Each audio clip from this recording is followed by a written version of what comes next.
15. 15 minutes. We had a meeting last week, and we were talking about when you meditate, the head goes forward. And you explained it perfectly at Lake Tahoe. We had a small meeting when the set energy goes in the back. Yeah.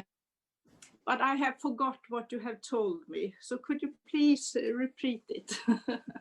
Oh, that's another way of looking at this. When you're feeling when we're sitting in, especially if you're in the field of a teacher or you're in the field of a group, where the force of the descending force is available, then it comes in through the back channels or the front channels, which means if it comes through the back channels, it tends to pull your head back, and it wants to come through the front. It comes through your mouth and through the front of you.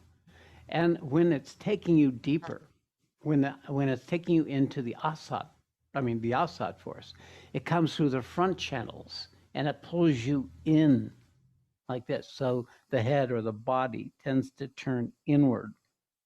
So both serve, both work. And then there's a third state where the soft force comes in and just goes whoop horizontal. So you're in awareness and awake, even though you're in the state.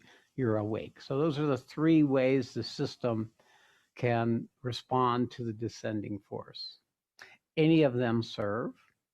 My point of saying this is don't judge how your body moves by anything you say. There are other indicators.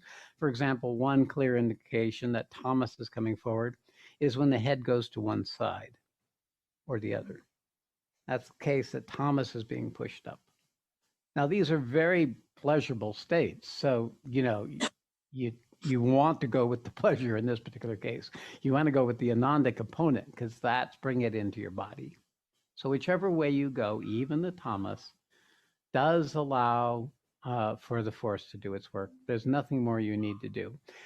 It does help if you can consciously, if you've opened up the grounding cord, if the elemental structures of your body have been opened up or if you've developed the chakra system, well, then you'll experience a channel. I mean, it'll be tangible and it'll be running through you more poignantly. But until those channels open up, any one of those modalities prepare your system for becoming ultimately a channel. It is in in every state of consciousness, sleeping, dreaming, or waking, in any of the surface consciousness, the subtle dream-like consciousness, and what's called the sleep consciousness, but it's actually the transcendent, either to the Asat or to the Sat, all start becoming equally available to you. But that only happens, in my experience so far, is when someone's manifesting. All these channels really begin to open up so that you are in touch with all the different currents from above and from below when you are actually purposefully serving the work of the Gita. The Gita says, those who share this with others are the most dear to me, because it makes you Krishna. So when you have a context and you have opportunities to be able to be a channel for other people, for the presence or for the current, either, your system automatically develops more and it becomes a more and more capable channel. Ultimately, it will be grounding through you for the world.